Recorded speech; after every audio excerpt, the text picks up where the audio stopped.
Fala galera, tudo bem? Como que vocês estão? Gente, nesse vídeo, nessa nossa videoaula, a gente vai estar estudando e analisando o movimento horizontal, ou melhor, o lançamento horizontal.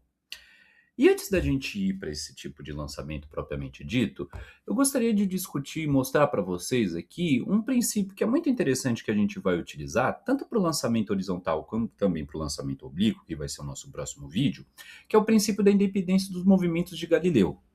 O que esse princípio diz? Ó, vamos ler junto. Ele fala assim: ó, se um corpo realiza um movimento composto, cada um dos movimentos componentes se realiza como se os demais não existissem e no mesmo intervalo de tempo. Então, assim, guarda essa informação, guarda isso, dá uma lida de novo, lê de novo, a gente vai voltar para ele, mas guarda essa informação porque ela é importante para a gente analisar o lançamento horizontal, beleza? Então, guarda.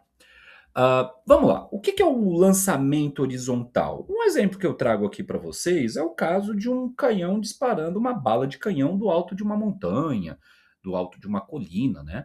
Muitos são os outros exemplos que a gente pode utilizar. A gente pode imaginar um caso, um exemplo de um lançamento horizontal. A gente pode imaginar, tipo, imagina um avião, né? Infelizmente, nesse tempo de guerra, nesses tempos de guerras que a gente tem vivido, né? Imagina um avião que está carregando uma bomba, né? Esse avião está passando por cima de uma cidade, ele solta essa bomba, a trajetória que essa bomba vai fazer vai ser do tipo de um lançamento horizontal, né? Olha lá, ela vai fazer essa trajetória aqui, né? Um outro exemplo é o caso mais simples, né? De você pegar um objeto, colocar em cima de uma mesa e você empurrar, jogar esse objeto ao longo da mesa, e na hora que esse objeto sair da mesa, ele vai fazer um lançamento do tipo horizontal, beleza? Certo? Então nota, gente, o lançamento horizontal, olha como que ele ocorre. Ao mesmo tempo que a bala de canhão ela vai para a direita, que ela se movimenta na horizontal para a direita, ela se movimenta também para baixo, na vertical para baixo. Aí que vem o princípio de Galileu, o princípio da independência dos movimentos de Galileu. Vamos voltar ali. E lembrando que o lançamento horizontal, ele consiste em a bala de canhão ir para frente ao mesmo tempo que vai para baixo. Então voltemos lá, ó. De novo, ó, se um corpo realiza um movimento composto, é o caso do lançamento horizontal. Ele tem um movimento na horizontal e um movimento na vertical para baixo. Cada um dos movimentos componentes, ou seja, o movimento na horizontal e o movimento na vertical, se realiza como se os demais não existissem. Novamente, ou seja, quer dizer que o movimento na horizontal não influencia no movimento na vertical. É isso que ele está dizendo, certo? De novo, né, cada um dos movimentos componentes se realiza como se os demais não existissem e no mesmo intervalo de tempo. O que ele quer dizer com isso, no mesmo intervalo de tempo? Ele está dizendo que, ó, o tempo, vamos dizer assim, ó, o tempo que essa bala de canhão demora para percorrer essa distância na horizontal é o mesmo tempo que a bala de canhão demora para percorrer essa distância na vertical, certo? É o mesmo tempo, né? Não tem como, né? Porque pensa bem, não tem como a bala de canhão demorar mais tempo, sei lá, para fazer o movimento na horizontal do que o que ela demora para fazer na vertical. É junto, esses dois movimentos ocorrem juntos. Ainda que eles sejam independentes, que a gente pode analisar eles de uma forma separada, eles ocorrem ao mesmo tempo, eles ocorrem juntos, certo? Maravilha. Então, o que eu vou fazer? Segundo o princípio de Galileu, eu posso analisar esse tipo de movimento, esse lançamento horizontal, olhando separadamente para o movimento na horizontal e para o movimento da vertical que essa bala de canhão faz. Tá? Mas aí vamos analisar um pouquinho mais a fundo aí as questões físicas envolvidas. Nota, gente, na horizontal, a bala de canhão não sofre influência de nenhum tipo de força após o disparo, né? Imagina que tudo que eu estou falando aqui é exatamente após o disparo da bala de canhão, tá? Então, após o disparo da bala de canhão, a bala de canhão, ela não sofre nenhuma ajuda, nenhum empurrão para frente, não tem nada empurrando a bala de canhão nem para frente nem para trás. Então, se não tem nada empurrando a bala de canhão para frente, não tem nada empurrando a bala de canhão para trás, ou seja, no sentido contrário do movimento na horizontal, significa que a velocidade da bala de canhão ela vai se manter constante, certo? Vai se manter constante, né? Já na vertical, como existe a aceleração da gravidade puxando os objetos para baixo, né? Não uma aceleração que puxa os objetos. Na verdade, o que vai puxar os objetos para baixo é a tal da força de atração gravitacional, né? Entre a Terra e o objeto, né? Mas a aceleração da gravidade, o que, que ela representa? O que, que ela diz? Bom, ela diz que todo objeto que cai em queda livre sofre a mesma variação da velocidade, né? Vamos lembrar, ó, a aceleração da gravidade aqui na Terra, a gente pode aproximar ela como sendo de 10 metros por segundo ao quadrado, né? O que, que significa isso? Significa que todo objeto que está sob a ação da aceleração da gravidade varia a sua velocidade, varia a velocidade, vou colocar velô, a velocidade em 10 metros por segundo a cada segundo, né? Aí a gente escreve 10 metros por segundo ao quadrado exatamente para a gente não ficar repetindo esse segundo que aparece na variação da velocidade, 10 metros por segundo, e em qual intervalo de tempo que varia, né? Então, em vez de eu falar assim, que a aceleração da gravidade é de 10 metros por segundo, eu falo simplesmente que a aceleração da gravidade é de 10 metros por segundo ao quadrado, tá? Ou seja, se a gente fosse analisar e observar a velocidade dessa bala de canhão ao longo de seu movimento, a gente ia ver isso que está representado nesse desenho. A velocidade, a bala de canhão tem uma velocidade constante na horizontal, que aqui no caso a gente colocou como sendo de 20 metros por segundo. Então, perceba, ao longo de toda a trajetória da bala de canhão, a velocidade horizontal da bala de canhão é sempre de 20 metros por segundo. Por quê? Aquilo que eu falei para vocês anteriormente. Depois do disparo do canhão, não tem nada que vai empurrar a bala de canhão para frente e nem para trás, né? Ou seja, não existe nenhuma aceleração horizontal atuando na bala de canhão. Por esse motivo que a velocidade da bala de canhão na horizontal vai ser constante, tá? Já na vertical, como todo objeto na Terra vai estar sob aceleração da gravidade, então na vertical, a minha bala de canhão, a cada segundo que passa, ela vai ganhando uma velocidade vertical. Como a atuação da aceleração da gravidade é uma aceleração para baixo, a cada segundo que passa, a minha bala de canhão vai ganhando uma velocidade para baixo, uma quantidade de velocidade para baixo. E essa quantia, essa quantidade que a bala de canhão ganha para baixo a cada segundo que ela cai, é de 10 metros por segundo a cada segundo, ou 10 metros por segundo ao quadrado. Então veja aqui, ó, no desenho, no momento de disparo, bem logo após o disparo, ó, a minha bala de canhão não tem velocidade vertical. Tudo bem? Ela não tem. Agora, um segundo após o disparo, ela já vai estar um segundo caindo. Então, após um segundo disparo, ó a velocidade da bala de canhão vertical para baixo, ó a velocidade vertical da bala de canhão. Um segundo depois, 20 metros por segundo.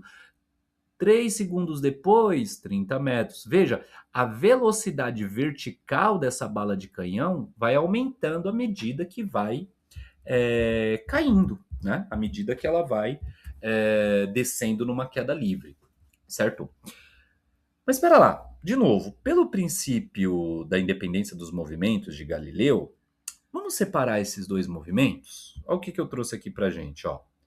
A gente pode analisar o movimento horizontal, que é esse que está de vermelho, como sendo um movimento que tem uma velocidade constante.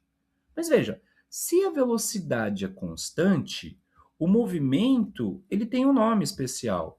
É um movimento do tipo movimento uniforme. em que a velocidade é constante. Então nota, né? Ó, olha aqui no desenho, ó, faz de conta que essas bolinhas que estão aqui, elas representam uma bola que está sendo lançada horizontalmente, né? Imagina uma bola que foi jogada ali em cima da mesa, né? Aí ela chegou no final da mesa, ela começou a cair, né? Então veja, essa bolinha aqui, vamos supor que a cada segundo, a partir do lançamento, foi tirada uma foto dessa bolinha. Então, olha lá, 1 segundo após o lançamento ela está aqui, aí 2 segundos após o lançamento ela está aqui, 3 segundos após o lançamento ela está aqui, 4 segundos após o lançamento ela está aqui, e 5 segundos após o lançamento ela chegou no chão, tá? Nota que a posição horizontal da bolinha, a cada segundo, sempre varia na mesma quantidade. Ou seja, a distância percorrida na horizontal pela bolinha é sempre a mesma. Então veja, ó as posições horizontais da bolinha aqui, ó, enquanto ela cai. Ó.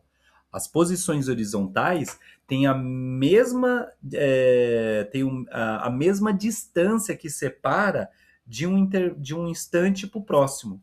Né? Agora, quando a gente olha o movimento dessa bolinha na vertical, a gente não tem mais a mesma situação. Por quê? Já que na vertical existe uma aceleração da gravidade atuando na queda desse objeto, significa que a cada segundo que essa bolinha está caindo, ela vai ganhando velocidade. Ué, se ela vai ganhando velocidade, a distância que ela percorre a cada segundo que passa vai aumentando, porque a velocidade dessa bolinha vai aumentando. Então, cada vez ela anda uma maior distância no mesmo intervalo de tempo, né? Nota aqui no desenho, né? Veja aqui, ó. Inicialmente a bolinha está nessa altura, aí 1 segundo depois, ó a distância que ela percorreu na vertical. No próximo segundo, né, continuando a queda, ó a nova distância que ela vai percorrer. Já é uma distância vertical maior. No próximo segundo, percorre uma distância maior ainda. E assim vai, né? À medida que ela vai caindo, a distância que ela percorre por segundo vai aumentando cada vez mais. Mas veja, quando a gente olha para esse movimento na vertical, do lançamento horizontal, né? A gente percebe que o movimento vertical dessa bolinha é do tipo queda livre, tá? Queda livre.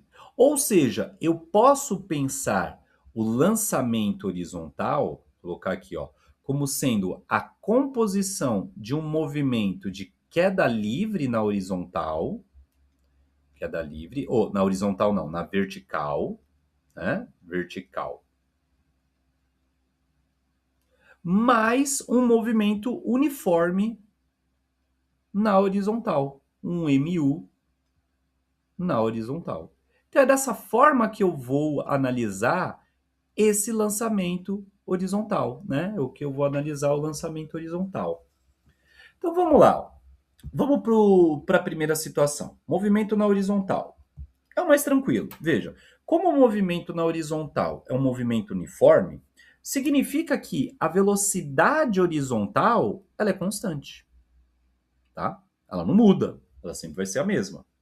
E como que eu posso calcular essa velocidade horizontal? Claro, sempre vai depender das informações que um eventual exercício ele te dá.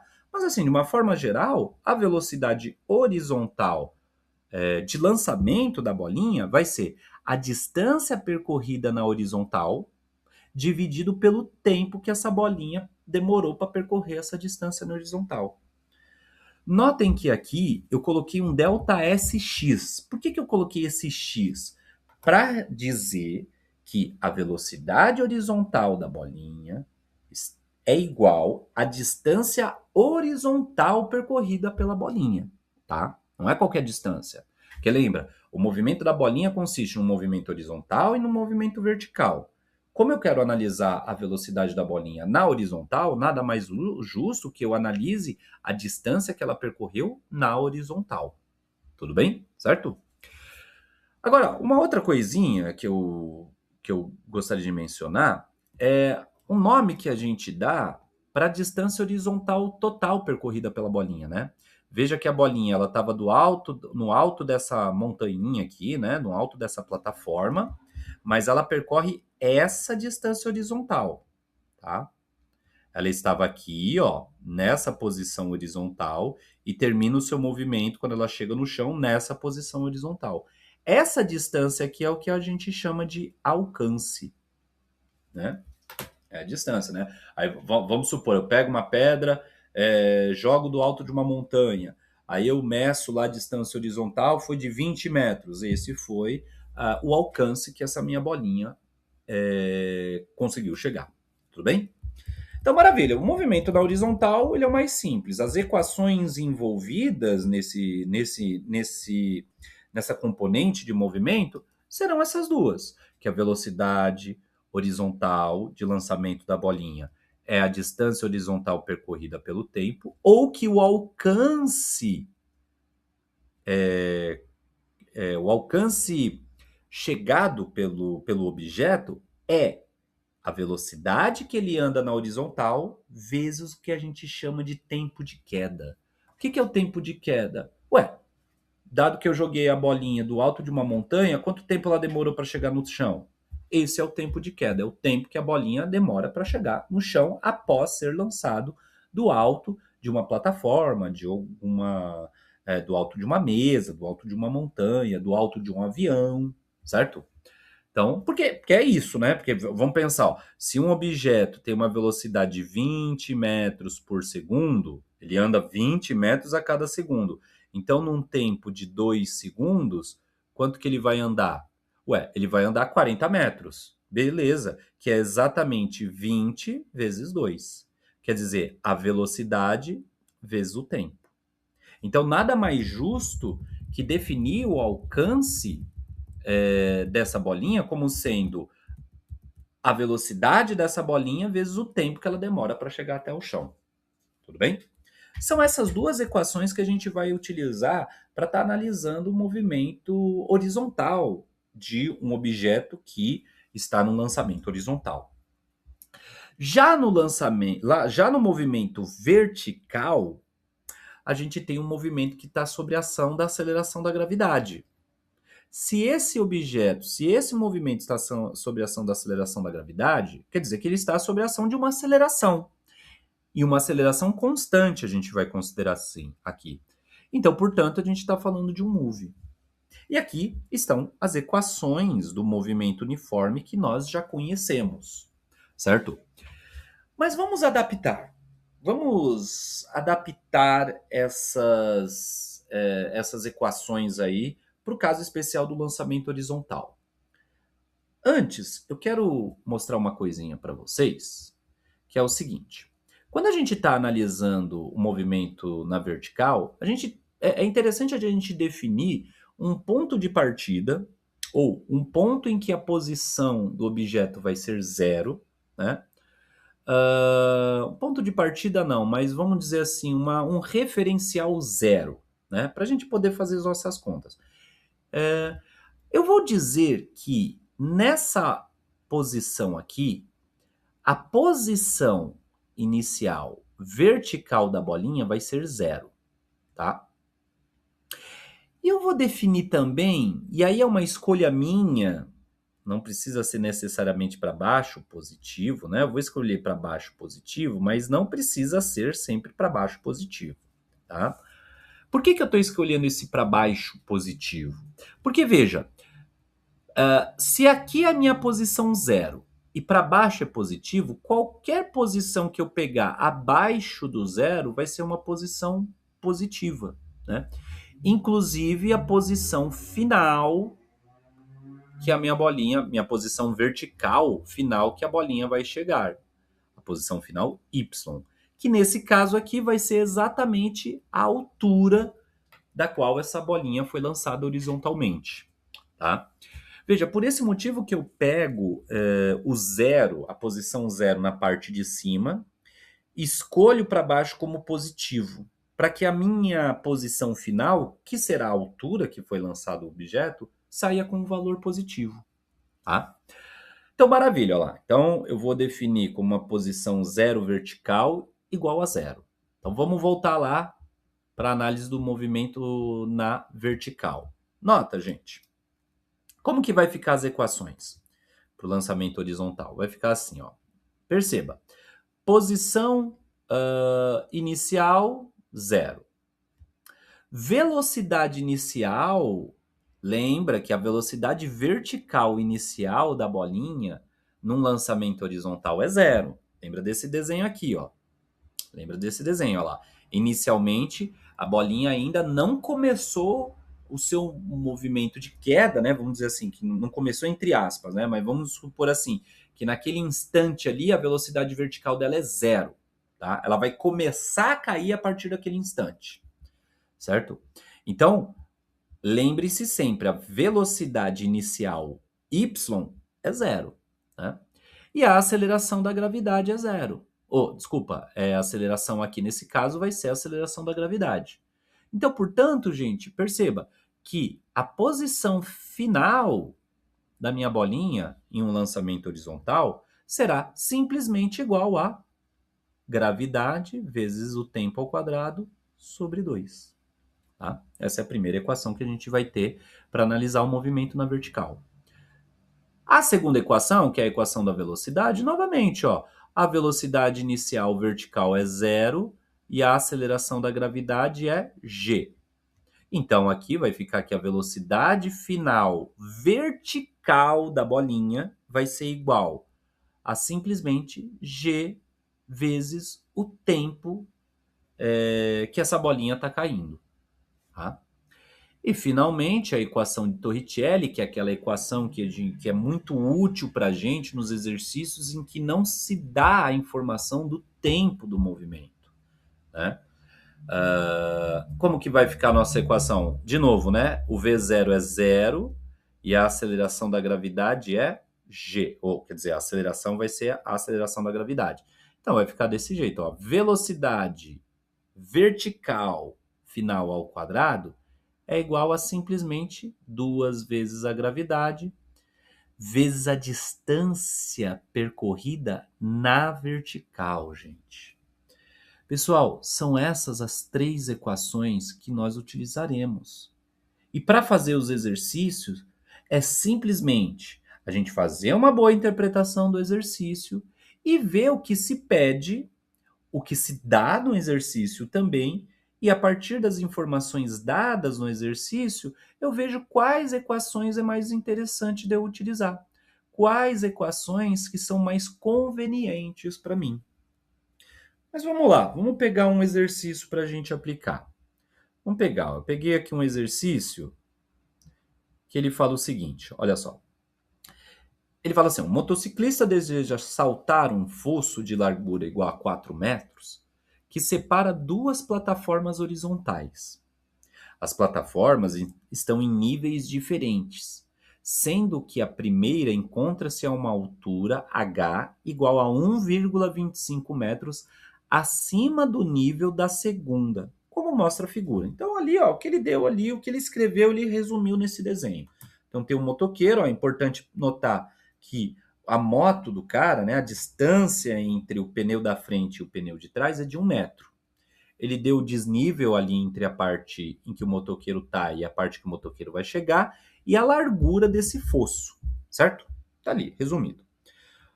O motociclista salta o vão com certa velocidade U0. Então vamos dizer aqui, ó, vou representar aqui, vou desenhar aqui nesse motociclista a velocidade dele, que ele disse, ó, ele está com uma velocidade U0, que é a minha velocidade horizontal, é o meu Vx, certo? E alcança a plataforma inferior, tocando-a com as 2 rodas da motocicleta ao mesmo tempo. Ou seja, esse motoqueiro aí, ele vai fazer o salto e vai cair aqui. Só que ele vai cair desse jeito. Uma roda ela tem que estar aqui e a outra roda ela vai estar aqui. Vou colocar só as rodinhas, que eu não sei desenhar muito bem, certo? Ela chega a usar ao mesmo tempo. Quer dizer, ele não chegou desnivelado, né? Meio que inclinado assim, né? Ele não teve nenhuma inclinação. Beleza, ó. Olha o que ele fala. Ó. Sabendo-se que a distância entre os eixos das rodas é de 1 metro, né? Tá desenhado ali. E admitindo g igual a 10 metros por segundo ao quadrado, determine o tempo gasto entre os instantes em que ele deixa a plataforma superior e atinge a inferior. Quer dizer, ele está perguntando quanto tempo ele demorou para chegar, para ele sair dali onde ele está, para chegar ali na outra plataforma. É isso que ele quer. Bom, trata-se de um lançamento horizontal. Se é um lançamento horizontal, trata-se de um movimento que pode ser decomposto em um movimento na horizontal, com velocidade constante, e um movimento na vertical com aceleração constante, certo? Então, a gente pode tentar achar o tempo analisando um desses dois movimentos, olhando para um desses dois movimentos. Então vamos lá, vamos ver, vamos pensar.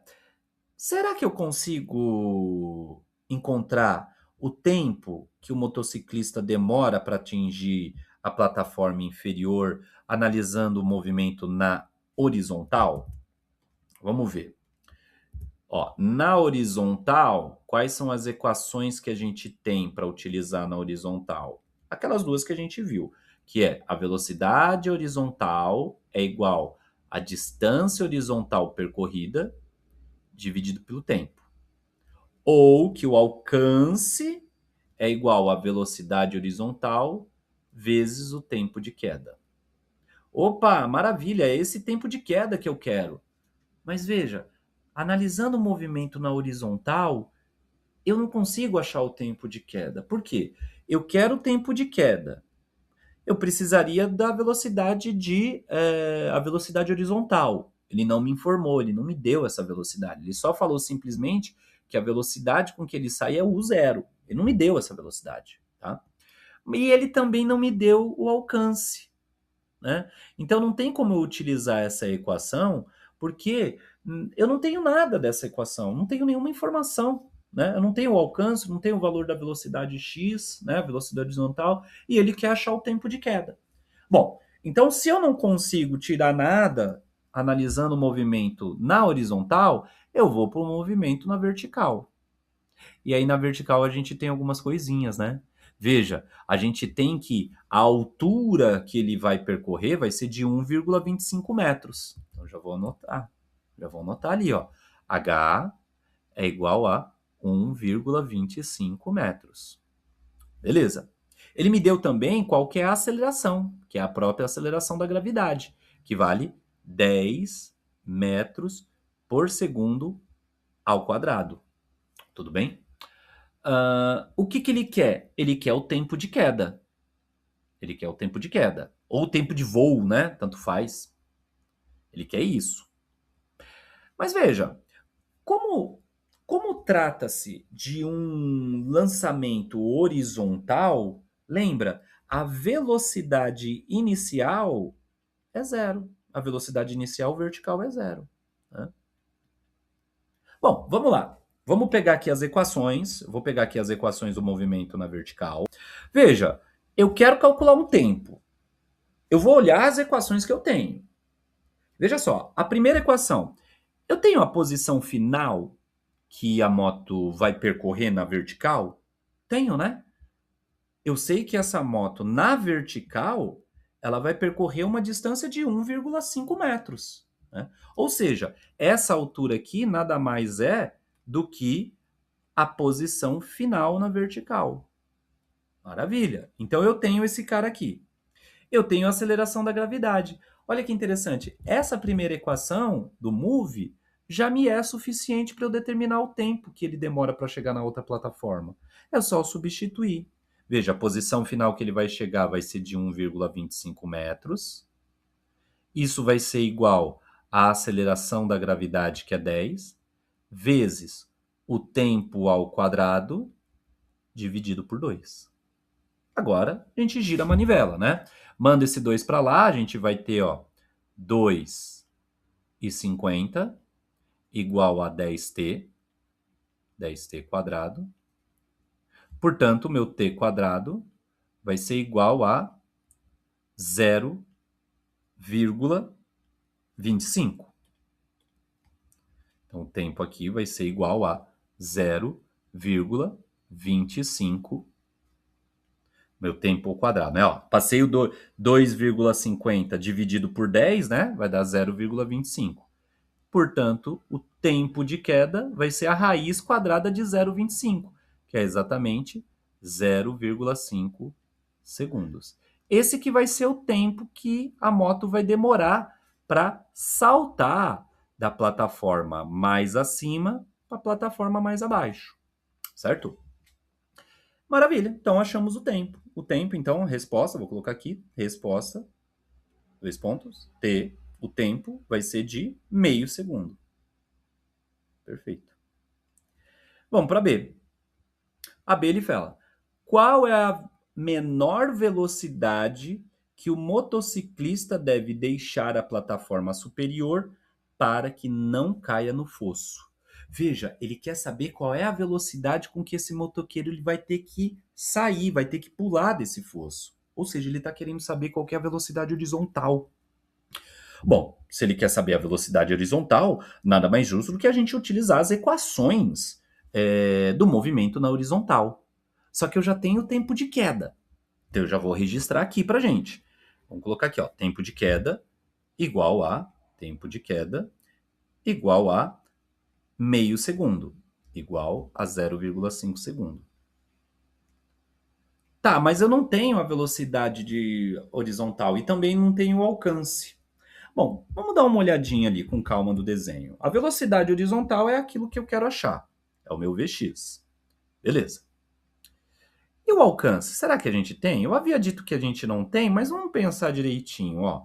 E cuidado com esse exercício, viu? Cuidado, porque o alcance não vai ser simplesmente 4 metros. Porque veja, vamos pensar assim, ó. Para que esse motociclista, para que esse motoqueiro chegue do outro lado, é importante que a roda dianteira esteja nessa posição. Só que pera lá, qual é a distância que a roda dianteira vai ter que percorrer? Ela vai ter que percorrer a distância do fosso, a largura do fosso, mais 1 metro, que é o tamanho da moto. Ou seja, o alcance total será de 5 metros. Esse que vai ter que ser o alcance que a gente vai utilizar aqui. Então, maravilha. Se o alcance é 5 metros, só girar a manivela lá. Alcance é dado como sendo a velocidade horizontal vezes o tempo. O alcance é 5, a velocidade eu não sei e o tempo é 0,5. Ué, que número que multiplica 0,5 que dá 5? Só tem um, o 10. Então a gente determinou qual vai ser a velocidade mínima que esse motoqueiro tem que desenvolver. Opa, 10 metros por segundo só, né? Qual a velocidade que esse motoqueiro tem que desenvolver para chegar do outro lado. Qualquer velocidade maior do que essa, ele vai conseguir chegar com folga. Certo, gente?